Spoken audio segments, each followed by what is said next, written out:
introduce yourselves and tell me your name and what kind of work you do, and if you could just do something very quick on how AB5 has impacted you.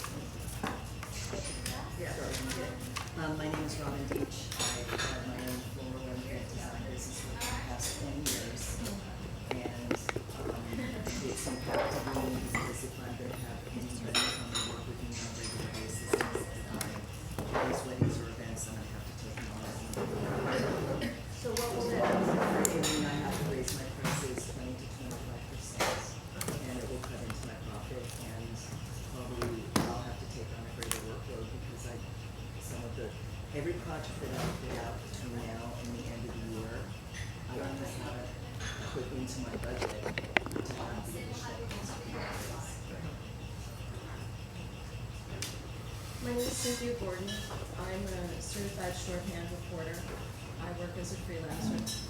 And I've printed up what I've been, the freight train that I've been seeing coming for the past 5 months. And that is from an official reporter who said that now they want to make them the freelancers who go and help work in court, W-2 employees, and don't want to pay the mileage anymore.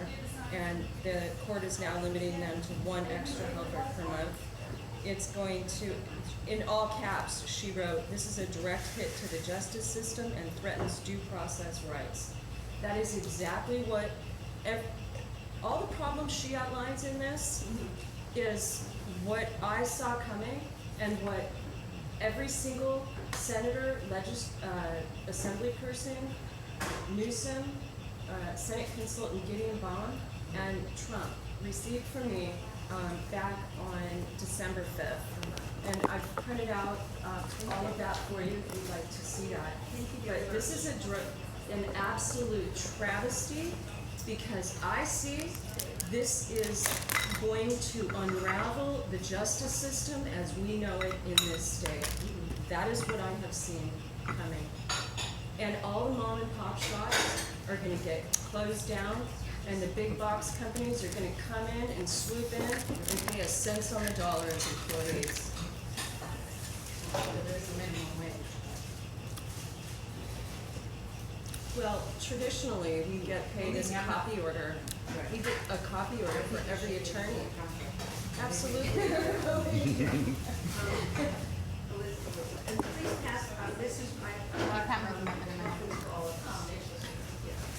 So my name is Elizabeth Tobias. I'm an artist, and I work as an expressive arts therapist and a teaching artist, and I work freelance. That's how I work. I've worked freelance for 30 years. I am a mother. I have another business that I do, and freelance is how I live. I am a photographer sometimes, I'm a teacher sometimes, I'm this sometimes, I'm that sometimes, I'm a gigger. And then I posted because I made a call to Lorena Gonzalez's office after I lost a contract. They hung up on me. And that really... Ooh. Ouch. Wow. And I shared a tweet I just Oh, found God. of hers this Share morning. it publicly. That's a Okay, good. so then... It's a tweet, it's public information. Yeah. Yes. So I would have this deleted morning this I tweet. was looking at something, just trying to put a story together, and she tweeted on December 18th that there was a historic low in unemployment. Then somebody tweeted back and said, "Don't worry, people won't be able to do 2 to 3 side hustles anymore, thanks to you and hashtag AB5." And then she tweeted back, "They shouldn't fucking have to." Yes. Yeah, but many people, this is what they choose to do when they don't want a full-time job. No, we know that. That tweet is like from November or December. December. And It's been her more. defense was that she was tweeting to one specific guy. So, but everybody in the universe saw it, and it appeared on KUSI when she was being interviewed, because the guy in the graphics guy popped it up there for like 3 seconds. I went to the Yeah. Progressive Labor Summit. At that time, I thought unions could be on our side. She was dropping F-bombs every other sentence. It was kind of embarrassing. So Rob, you're the host. Thank you. Yes. My name is Rob Gordon. I guess I would, short way to describe myself would be contract project manager and technical writer. AB5 has not affected me that much. I haven't lost any contracts. I don't have a lot to lose right now, but I haven't really lost that many contracts. I didn't like the disrespect of it. Somebody else was writing letters about this. I started a long time ago writing letters about the independent workforce, whatever you want to call us. I never liked the word workforce. Independent professionals. To all my elected representatives, none of them, they were polite letters, they were rants, none of them returned to my letters, none, zero. And I started getting curious about it, started going to the Economic Development and Intergovernmental Relations Subcommittee. It's so hard to say that. And they weren't interested. It's just not their thing. That's not the way they view the world. They view the world through the lens of jobs. In my opinion, it would be better to look at it through the lens of work hours. If you use that as your statistics, you would get an entirely different picture of the economy. Work hours could be dropping and jobs could be going up, so we don't know that. I didn't like the disrespect of it. They took us from kind of second-class citizens, that might be overstating it a bit, hey, Megan, to almost illegal, criminalized. Great, why don't we move around so I get to hear? I'm sorry, I could talk forever. Okay. Oh, my name's Alexis. I'm an occupational Oh, that's therapist. right, you were there at the La Jolla's town. I was. Yes. Oh, yes. I'm affected because I'm 2 years into this, kind of a new grad. I work for already big healthcare companies, and I'm not going to be pushed. My ethics aren't going to be pushed, so I'd rather be working for myself. And I was contracted with another therapist who is a one-woman show. We're both, women of color doing it and getting it done. And now I'm an employee of hers, and she can't afford to have me on for all these hours. Ugh. I'm down to 4 hours a week. Ugh. So that's my American dream right there. So it's awful. You took courage to come to the La Jolla Town Council and speak up. Yes. Oh, thank you. Thank you, and to Elizabeth.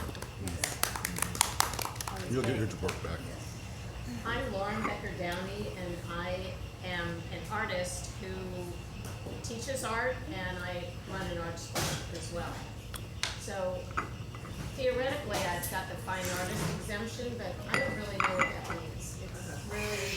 It's been put in the bill to be vague, and it continues to be vague. So I contract with about 20 different independent contractors who teach classes for me. And I'm moving forward as though this doesn't affect me, but I need to tighten up my game with making sure I have business licenses from everybody, and it gives me a lot of anxiety. And I know that it's not just me that's affected, so I'm kind of in this fight. I'm active. Thank you. Sue, I'm an attorney, I'm an independent contractor, so I'm opted out of the legislation. It's one of the categories that's opted out. Attorneys so- have lobbyists. I wasn't part of that I- thing, but so it is not affecting me. I follow under the pre-existing case law that determines whether or not I'm an employee or an independent contractor, just like I always have. But still, I just think that the law it's a violation of people's rights. If someone wants to contract, and that's the agreement that they make, and I don't wanna be a full-time employee, and I wanna pay for my own health insurance, so what? That's their right. I mean, what happened to, in the day, like, being able to flex schedules, right? That was touted as such a great thing, well, being an independent contractor is an ultimate flex schedule. Yeah. And to take away the right for the vast majority of people to do that, and they're living that way, especially like moms who, I was saying, like my mom drop off her kids in the morning, and then works, drive an Uber or whatever it is for 3 hours, and then pick up their kids. Why should a legislature take away someone's right to do that? Because no one's gonna hire you to be a full-time employee, because they're gonna say, well, you must drive from 9 to 5. Right. You must be in the Right, hospital. but which is your full-time employee, they have that right. Exactly, Yeah. so I just think the whole thing is horrible and unfair and unconstitutional, quite frankly. I agree. My name is Court Jones, and I work primarily as an event entertainer. I do caricature section, Oh. and it's a really fun job. How 85 is affecting me is how it works in event entertainment is whether you're an artist, a bass painter, a magician, a DJ, or whatever, you often have to subcontract other artists to work for you. First, you double book, or you need an event like 3 or 4 artists.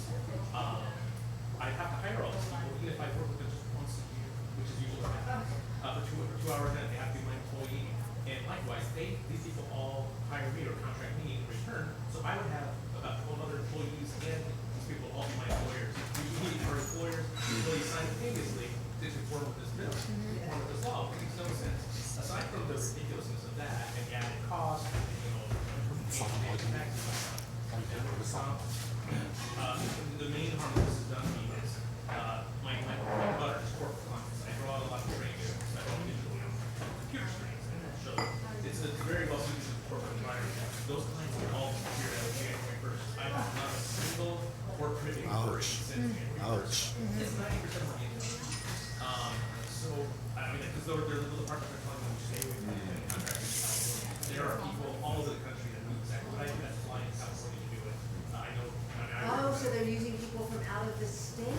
Yeah. Oh, yeah. Oh, yeah. They're Oh, just yeah. using outsiders. You know, yeah. I mean, I fly other states sometimes for the client, like New York, DSU, or trade show. It's like a 3 or 4 day event, and those kind of gross talk about figures and like wage and stuff. And I earn $250 an hour for like 20 hours a week. So I can do that, and that money disappears. I wasn't able to actually be able to save money, buy a house until I became a freelancer.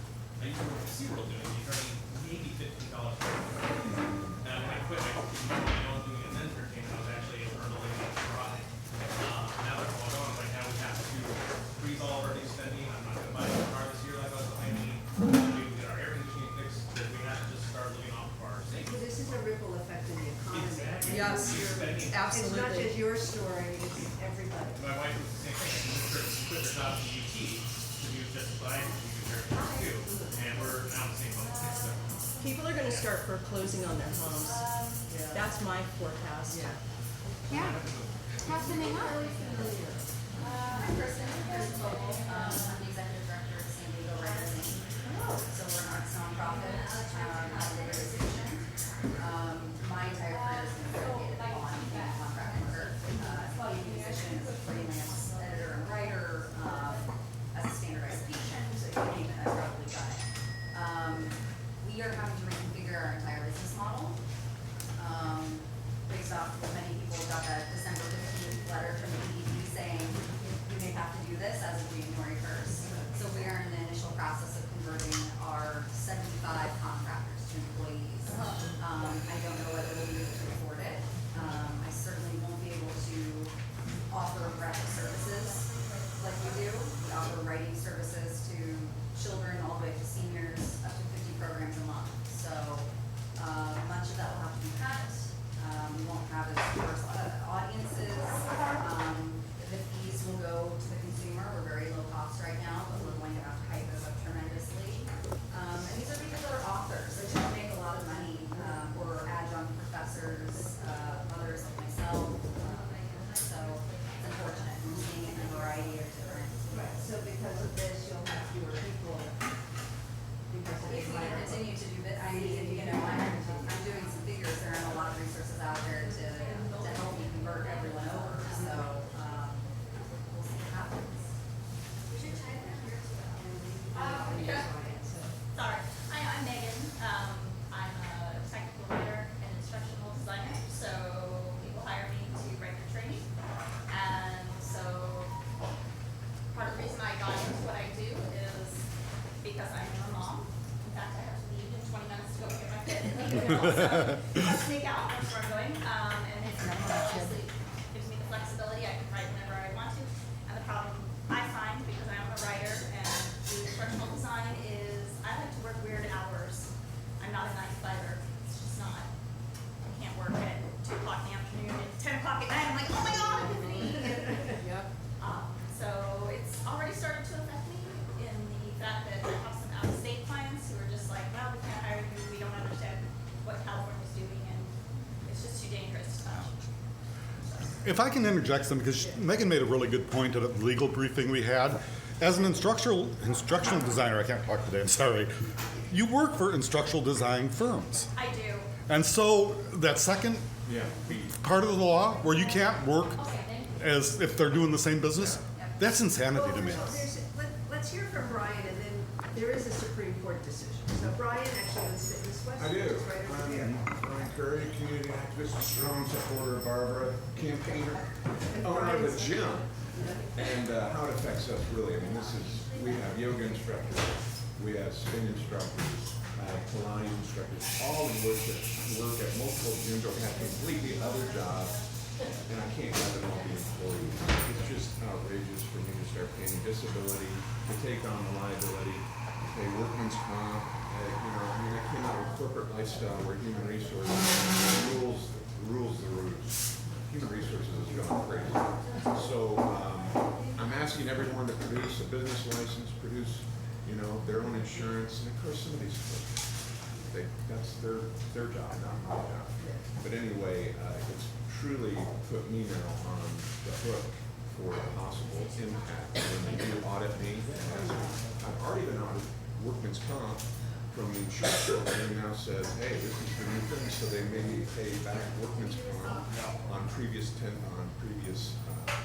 basically independent contractors. They're not even employees. It's retroactive? Yeah. Yes. Yeah, so they can start doing that when they have that kind of backing from the state, they'll certainly do that. So that cost me $2,000, which, so it can come around. So this has got to just. So are you hiring fewer people because of this? or- Right now, we've lost 2 because they didn't want to get business license, so it's, right now, I just feel like I'm at risk. We haven't quit hiring people. I feel like I'm at risk because of back taxes. All the back taxes and all of everything else, all the, so I just can't do it as a business owner. So it really just, and I have friends who are in the music profession. They go to different gigs, different clubs. They can't be an employee of every club. Yeah, they do like 30. Every Renaissance festival. One of my yoga instructors sells food over at Turquoise Street. She's not an employee. She's just comes over and does yoga twice a week. Yeah. And she doesn't want to be an I employee. give her $50 a It's week. not her full-time Yeah, job. so it's just, Yeah. So why do I'd love to hear from you. Oh, I'm sorry. Actually, you and I met because I was drawing when you were on, Darren and. Oh, that's right, when I was on his podcast. you Yeah, I were was there. drawing, actually, I have my iPad with me, I'll show it to you. So I'm a cartoonist, but I'm also a writer and a consultant. I do a million things and I have an S corp. But even that isn't gonna protect me from some of the prongs of, and I've never, ever done anything political in my entire life. I've never worn a pussy hat. I've never held a sign. But for the past month and a half, I've done nothing but talk about AB5. I've been on Twitter 24/7. My Twitter handle is DaVinci, you know me. You've seen some choice words that I put up for Loretta Gonzalez. This is absolutely outrageous. And it's I don't know, I can't quantify how much business I've lost because I don't know who's calling me because I live in California.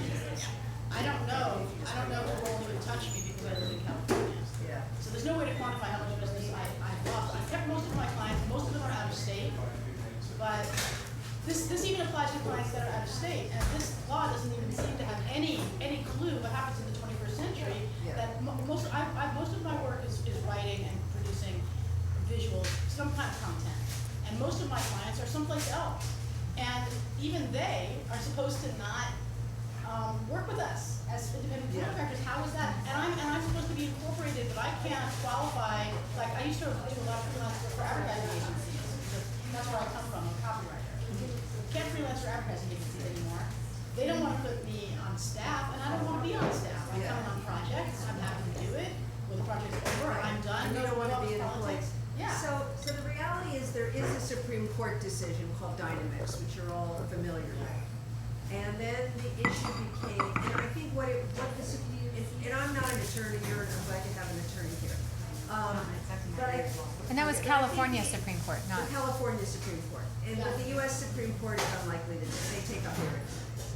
And I think the intent was to protect someone who was really worked full-time for a company, but was being taken advantage of, was That's really. happened to me. I know the difference between Right, when I'm exactly. being taken advantage of and when I'm not. Right, and what attorneys have told me is that it was written badly, the Supreme Court decision, But that what the legislature should have done was try, instead of just trying to create exemptions, and basically the industries that got, the professions that got exempted were ones that had lobbyists, you know, doctors and lawyers and real estate brokers. And insurance brokers. And insurance brokers. Good lobbyists. Good Let's put that word in Oh, front. thank you very much. Good Because luck. there is a distinguishing factor in this. Right. With that. Well, I would say lobbyists for industries have financial resources too. But you could even have a bad lobbyist in that industry. Yes, That's you what's could. happened in mine. That's what happened in yours. So what, and I'm not an attorney, but what I've been told is the legislature should have stepped back and said, well, we live in a new world today. There are people who are indeed being taken advantage of, who show up to work 40 hours a week at Apple and are treated as an independent contractor and shouldn't. But yet in today's world, we have people who do many different kinds, who actually have many different occupations, let alone work for many different kinds of employers. And we should have created a new category of worker. But Lorena Gonzalez has tweeted, and I have screenshots, there will be no third category, there will be no Yeah. third way. Really? Wow. Yes, and it's like, here we live in California, where you could be any one or any million, you can identify as any gender you want. Right. You can be a W2 Greatest point. Well, no, but that's what I said. I identify as an independent contractor, and she's taking that away from me. No, seriously, it's a joke, I know. No, but I did. When I spoke out, when I addressed Todd Gloria, I said, we are not binary. I saw you, I saw you. You know, because, and I said that very And he purposefully. was very comfortable. And that's why I said it. I said it very intentionally. Like, how can you uphold those rights and you're telling us that we don't have the right to decide where we want to work? And there are screenshots of Lorena saying, there should be no third way, there's not to be a third way, and I think that's silly, because I mean, even Uber drivers, I'll tell you something that even my husband doesn't know. I drove for Lyft for a couple of months. I didn't tell him because I knew that he wouldn't let me and he'd be upset, but we needed money, he has his own business too, things were a little tight, I didn't want to make him feel bad. He works late, he sleeps late, I got up at 5 a.m., went to the airport, and, oh, don't show him this video. We gotta do so much censoring in this video. But you know, I made a few $100s extra here, you know, and it really got us through a hard time, and when things got better, I stopped. And everyone's saying, oh, there's so much turnover at Uber because they mistreat their employees. No, their people find better things to do, and then they do that. Yeah. And you know, that's what it's for. And people who try to make a full-time job out of it was never meant to be a full-time job, and then they complain that they're not making enough money. It's like, stop it, do something else. I'm sorry, I know I'm monopolizing it, but shut up. But you know, this has been my life for the past 6 weeks, and I've never spoken out of anything in my life. So Selena's reminded me, I need to leave in a few minutes, so here's what I'd like to do. I'd love to get the sign-up sheet of all of you. Well, I think there's also another sign-up sheet they passed around we could take a picture of. So I guess what you're all interested in is what can you do now to get a good legislative fix? And if it's repealed, we still got the Supreme Court decision. Well, does the Supreme Court decision only apply to drivers? It should have. But does it? That's what I haven't read Dynamix. I haven't read it today to refresh my memory. But I didn't know if it applied specifically to drivers or to all. It does if you make it. If you get $1.4 million from unions for your campaign, like Lorena Gonzalez did, Yeah. then you make it apply. Yeah, so, and Selena will know, I was just talking earlier to a labor leader in San Diego. The labor, you know, I'm a lifelong Democrat, you know, and I support the right of workers to join unions, and I think unions have a very good If they want place in the to. world. And basically what this individual was telling me was that everybody should be an employee if they even do 1 hour. No, I know, I said that's not the reality of today's world. And I think the intent of Dynamex was to protect someone who's full-time at a company and being treated as an independent contractor. So I think that there needs to be a new labor code, and that's really the approach the legislature should take.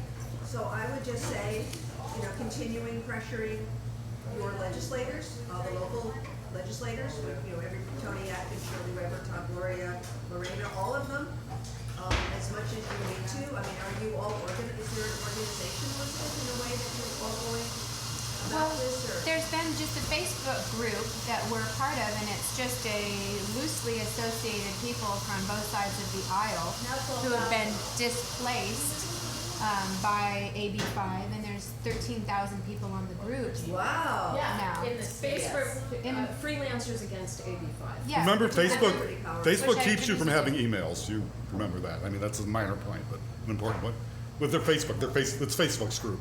It's a Facebook group, but there's We can 13. get those people to opt in, I can get those. But there's 13,000 people, but it is bipartisan.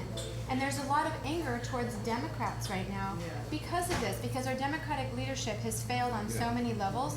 Right. And most of all, in their representation, in the way that they're speaking to us, in the way they're hanging up on us, in the way that Lorena Gonzalez is cussing at people, Yeah. in the way that they're You shouldn't fucking not. have to have more than one job. And I understand she meant if you work full time, you should be able to do it. I get that, but the person who's saying we don't get to have side gigs anymore, and she said you shouldn't have to, so you don't get it when you want to. But they're being hostile and rude and not and I feel like they're reversing victim and offender. They're acting like we're the problem and they're the solution, when they're the problem and we're the solution. Yeah. And they've reversed roles on us, and that's a psychological tactic. Yeah, so there is a legislator who has proposed repeal, right? That's his- Kevin Tyler. Kevin Kiley. So you Yes. should be all over his social media thanking him. You are. We are. I am. I have to be honest. I mean, Yeah, sure. I'm saying, Yours is I'm probably learning better to say than mine. never because Kevin Kiley is a pro-life Republican. And I'm having to learn how to communicate with somebody who I haven't communicated with before. It's not my inclination. So does he have any Democrats signed up to co-sponsor with him? I don't know that he has any Democrats signed up. So they're hoping that, Democrats will come across the aisle. The vote is on the He's reached out. 27th. On the He's been very 27th. good about reaching out. Oh, like next week? Yeah, I spoke to his office. I called his office Which vote is that? Want to repeal? to repeal And then his there's like assembly bill. bills. One is like a AB 50 or so, it's a. 1850 is the one that's, it's a bill. No, there's a one that's only two numbers. Well, it's 1928 is Kevin Kiley's bill, right? Yeah, 1820. Repeal. It's being heard next Thursday. Next There's another Thursday. one that is to change the charter so that if this bill moves forward, if this bill gets repealed, that it can't go back and be reignited.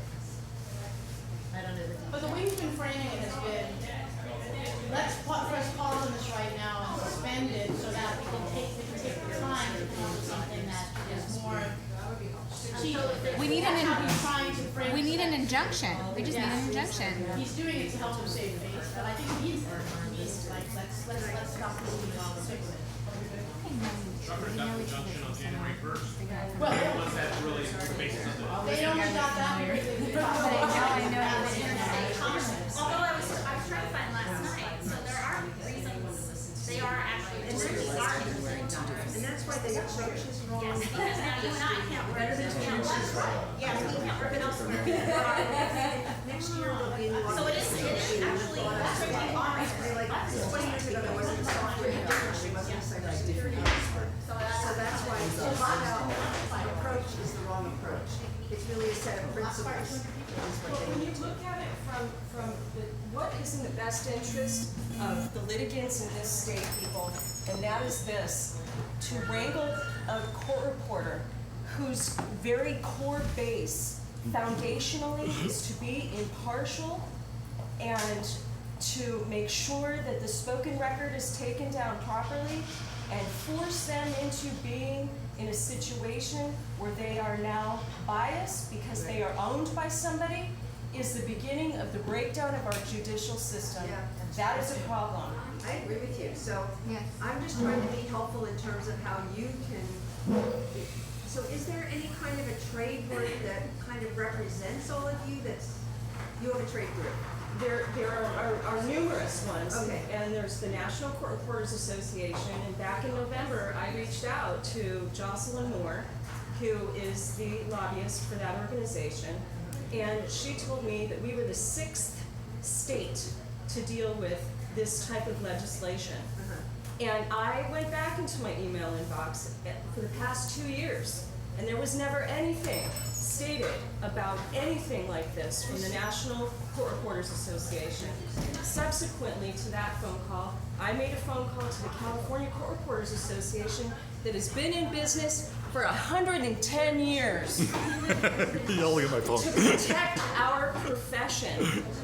And Sandy Walden, the president of that organization, told me that they did not do anything about this, and their lobbyist, Ignacio Hernandez, did absolutely nothing about this because the Deposition Reporters Association wrote a letter.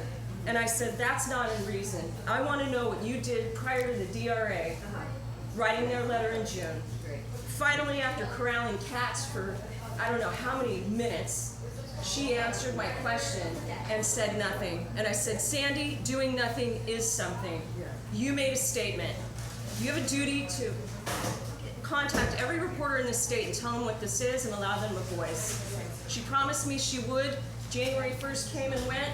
I called her on January 3rd, and I said, Sandy, I didn't receive my letter, and I don't know anyone else who did. Okay. I suggest getting to the press, I- you know, and also getting to like our elected officials like Todd Gloria and making his name bang. He's Todd Gloria. running. Todd Gloria co-sponsored both That's what I'm arms. saying. He's running for an office, so he has a reason. So you say, you know, to the press, you know, the sponsor of this bill is Todd Gloria, and you start to get So reaction. you can write letters to the editor of Union Tribune, of your community newspapers. Elizabeth was on KUSI.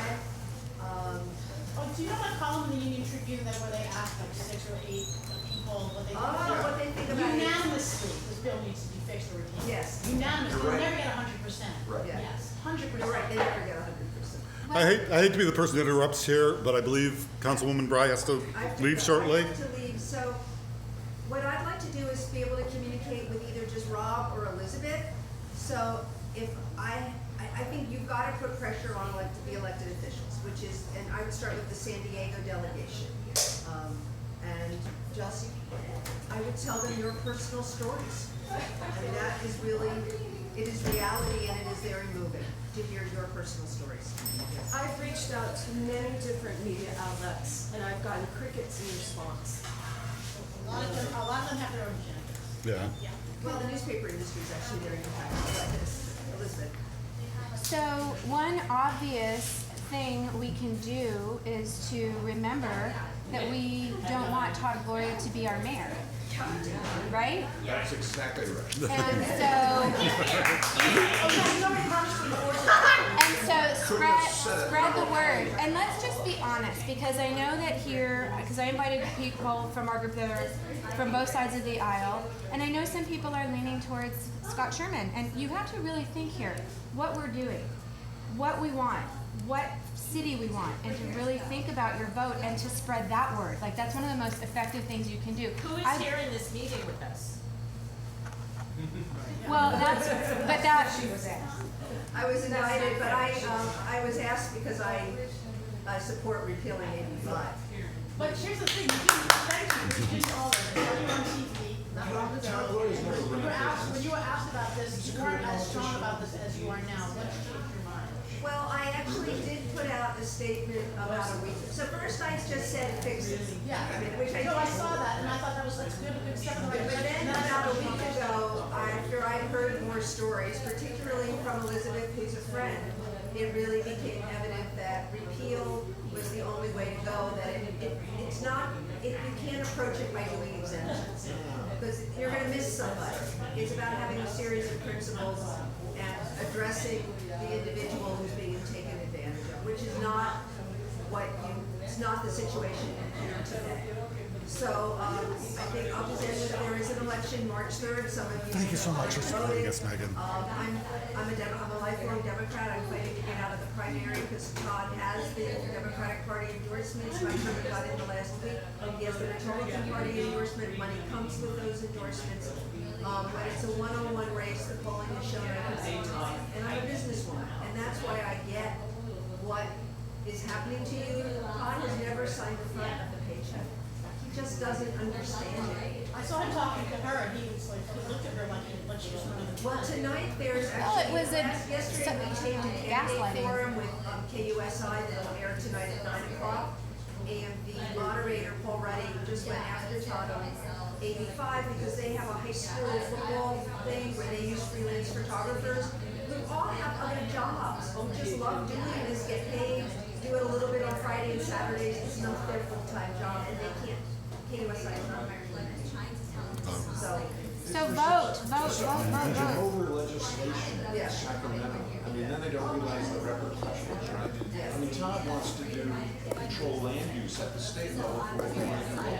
It's just crazy. I mean, they just want to legislate. I have one possible suggestion, and that is this. I think that anybody who owns a business clearly knows how to take care of themselves. I think anybody who has graduated with a degree from college knows how to take care of themselves. I also feel that anybody who has a license with the Department of Consumer Affairs knows how to take care of themselves. If we could get all those people exempted, I think we'd take a large chunk of the problems away. Actually, that's a very, and I like the way you came at it. You didn't say it's exempting doctors, lawyers, you came at it as a set of principles. Yes, but then people like Lorena Gonzalez will say, you're making this into a class warfare thing, educated people against. They made it by giving doctors and attorneys and not other people. Yes, they did. And also, you said anybody with a license, so that could be a cosmetologist, so that isn't such a fight. So that's why it's very interesting what you propose. Councilwoman Breyer, we're very grateful you came. You can continue to ask questions. Thank you so much. Let's give her a picture to go with if we Yes. could.